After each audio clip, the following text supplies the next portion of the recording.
네, 영화 이야기 나누는 시간입니다. 오늘도 김현민 영화 저널리스트 나오셨습니다. 어서 오십시오. 안녕하세요. 네, 저희 오늘 아카데미 후보작들 얘기를 해야 되는데 그보다 앞서서 지금 신종 코로나 바이러스 너무 난리지 않습니까? 지금 극장에도 직격탄을 맞았다 이런 얘기들이 나오는데 얼마나 심각한가요?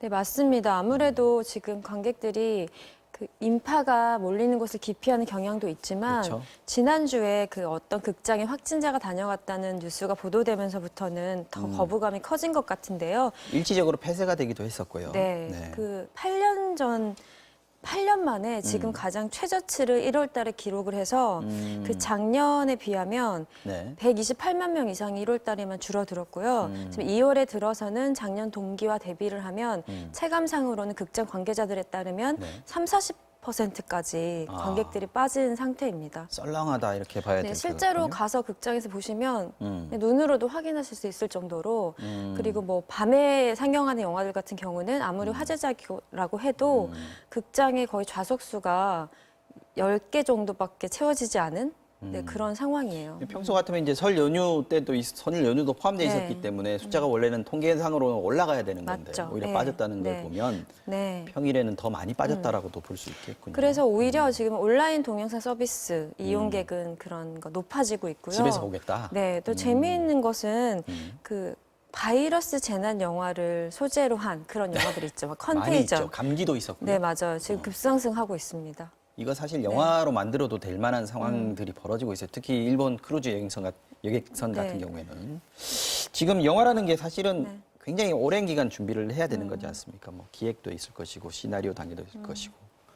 근데 지금 고르고 골라서 개봉인을 잡았을 텐데 네. 지금 준비하고 있던 제작사들 또 영화 관계자들 굉장히 당황스럽겠습니다. 네, 영화는 뭐 자연재해라던가 날씨, 인재 뭐 상당히 민감하게 외부의 영향을 받는 산업이어서 맞습니다. 도박이라는 말이 있을 정도인데요. 네. 지금 분위기가 너무 좋지 않아서 개봉을 미루는 작품들도 있습니다. 정우성, 전도연 주연의 지푸라기라도 잡고 싶은 짐승들이라는 영화가 있는데 최근에 언론 시사에서도 상당히 좋은 반응을 얻었고 또 롯데르담 영화제에서도 특별심사위원상까지 수상한 작품인데요. 네. 과감하게 개봉을 미뤘더라고요. 아예 미뤘습니다. 네, 아무래도 이 코로나 시국에 풀기에는 너무 아깝다라는 내부의 의견이었을 것 같고요. 네. 그리고 애니메이션 뭐 더 프린세스 도둑맞은 공주 같은 경우에도 개봉을 미뤘는데 그 주요 타겟이 어린이 관객층이기 때문에 네. 불가피한 결정으로 보이고요.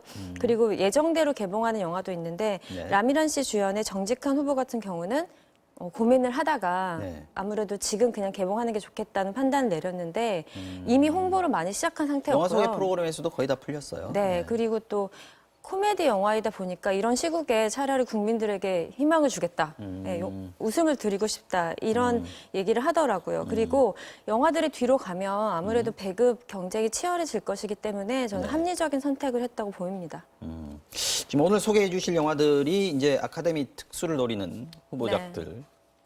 맞아요. 노미네이트가 돼 있는 작품들인데 개봉한 작품도 있고 개봉을 앞둔 작품도 있습니다. 이번 주에 개봉한 작품이 이제 페인 앤 글로리와 조조 래빗이 있고요. 다음 주에는 작은 아씨들이 개봉을 하는데요. 네. 이 영화들은 정식 개봉 전에도 아카데미 기획전이라는 이름으로 관객들한테 선을 보였는데 흥미로운 사실은 그 일반 상영관에는 관객들이 빠졌지만 이렇게 다양성 영화, 그러니까 소위 독립 예술 영화를 좋아하시는 분들은 이 기간에 오히려 극장에 몰려서 호황이었어요. 그러니까 다양성 영화 팬들한테는 지금 이 오스카 직전이 네. 그 대목이라고 할 수 있죠.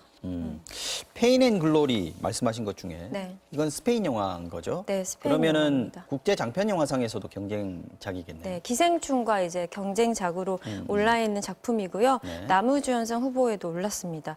그 스페인의 거장인 페드로 알모도바르 감독의 영화고요. 상 많이 받는 감독이죠. 네. 그 스페인의 오스카라고 불리는 고야상에서는 이미 뭐 7개 부분을 석권한 영화입니다. 여기 아까 화면 잠깐 보니까 안토니오 반데라스가 나왔는데요. 네. 나무주연상 후보로도 거론이 되고 있다고 네, 그러죠? 지난 칸 영화제에서는 이미 나무주연상을 수상한 작품이고요. 칸에서 받았었죠. 네, 맞아요. 이 알모도바르 감독의 자서전 같은 혹은 뭐 유서 같은 그런 네. 느낌이 들 정도의 고즈넉하고 분위기가 있는 영화인데 사실 지난 페드로 알모도바르 감독님의 영화를 기억하시는 분들한테는 다소 낯설 정도로 차분하고 힘이 빠지고 네. 네, 아련한 느낌의 그런 영화입니다.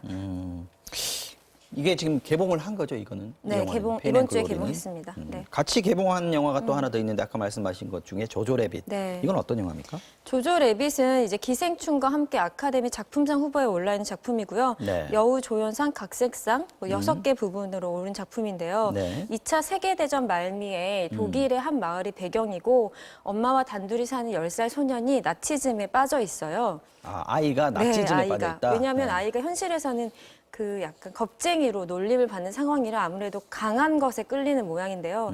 그의 집에 유대인 소녀가 숨어서 살고 있다는 것을 알게 되면서 유대인 소녀가. 그 소녀와 우정을 나누면서 전쟁의 민낯을 보게 되는 그런 성장 영화입니다. 이게 지금 감독이 뉴질랜드 출신이더라고요. 그런데 어머니가 네. 유대인이다라고 네. 하던데 그러면 이제 본인의 경험도 좀 녹아 있겠군요. 저는 이 감독이 그 모아나의 각본을 쓰고 애니메이션 모아나. 네, 토르의 연출을 했던 감독이거든요. 굉장히 위트 있고 밝은 이야기를 주로 하는 감독인데 네. 뉴질랜드 출신의 이 감독이 갑자기 왜 유대인 이야기를 꺼내 들었을까 의아했는데 알고 보니 어머니가 유대인이시고 네. 그리고 엄마가 이 영화의 원작 소설을 직접 권유했다고 합니다. 아. 갇힌 하늘이라는 책이고요. 거의 스토리는 비슷하고요. 그래서 자신의 약간 어머니에 대한 마음을 담아서 이렇게 우화 같은 하나의 탁월한 성장 영화를 완성했습니다. 작품상 후보 하나 더 다음 주에 이제 개봉하는 영화입니다. 이거는 작은 아씨들. 네. 사실 뭐 원작 자체가 워낙 유명하긴 합니다. 오스카에 여러 개 후보 올랐다군요. 네, 이 영화도 6개 부분 올랐어요. 작품상, 여우주연상, 여우조연상, 네. 각색상. 네. 그만큼 고루고루 모든 면에서 완성도가 뛰어난 작품입니다. 네. 사실 작은 아씨들 하면 저는 위노나 라이더 나왔던 작은 아씨들 영화 생각이 나는데 네. 이때도 뭐 재미있었습니다만은 이게 워낙 고전이라서 네. 굉장히 영화로도 많이 맞아요. 만들어졌고 네. 드라마로도 만들어졌던 작품이지 않습니까? 사실 루이자 메이 올콧이 19세기에 쓴 소설이고 고전 중에 고전이고 그렇죠. 그 말씀하신 대로 할리우드에서는 1933년에 그 동명의 영화가 나왔고 그때부터 거의 10년에 한 번꼴로 리메이크 되고 있는 단골 소재인데요. 네. 그 그레타 거액이라는 이 여성 작가가 왜 배우 겸 감독이죠. 네, 갑자기 이 영화를 꺼내든 이유가 저도 궁금했는데 사실 이 영화를 보시면 엄청나게 현대적인 해석을 하고 있어요. 아, 많이 다르군요. 그 전작들하고. 네, 그리고 아무래도 네 자매의 이야기는 동일하지만 둘째 작가인 그 조의 시선으로 이야기를 집중시키고요. 그만큼 선택과 집중을 한 영화이고 또 과거와 현재를 오가는 이제 플래시백을 쓰면서 이야기에 집중시키는 힘도 크고요. 네.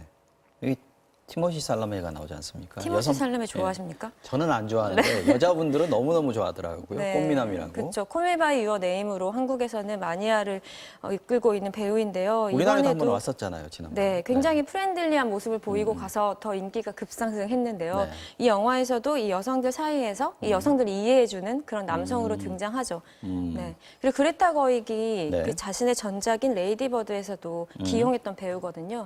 선호하는 배우인 것 같아요. 네. 그렇군요. 여자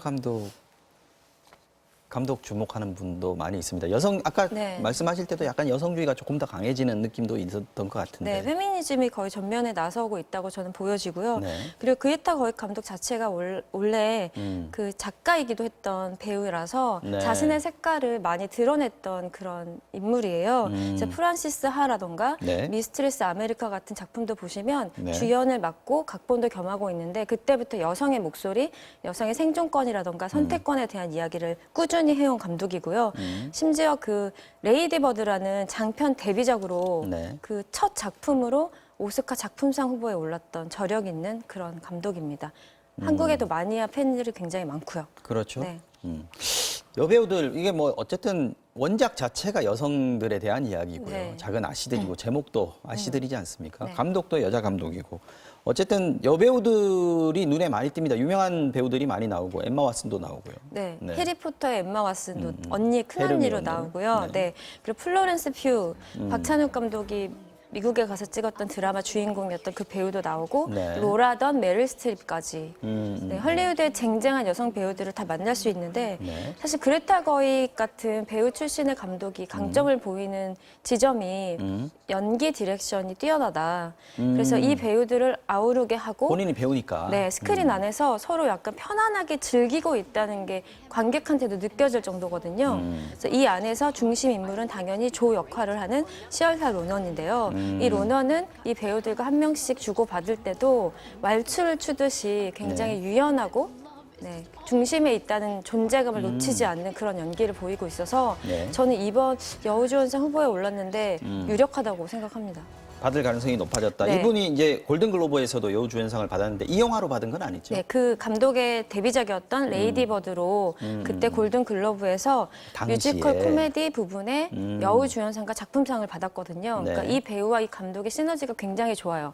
그리고 아무래도 데뷔작부터 오스카에서 상을 주기는 힘들었을 텐데 이번에는 받지 않을까라는 저는 생각이 듭니다. 알겠습니다. 우리 경쟁작인데요. 오늘 말씀 여기까지 듣겠습니다. 아카데미 시상식이 월요일 오전에 우리 시간으로 열리게 돼 있습니다. 저희 뉴스 외전에서 기생충의 수상 소식 좀 전해질 수 있었으면 좋겠다 하는 생각이 듭니다. 지금까지 김현민 영화 저널리스트였습니다. 오늘도 고맙습니다.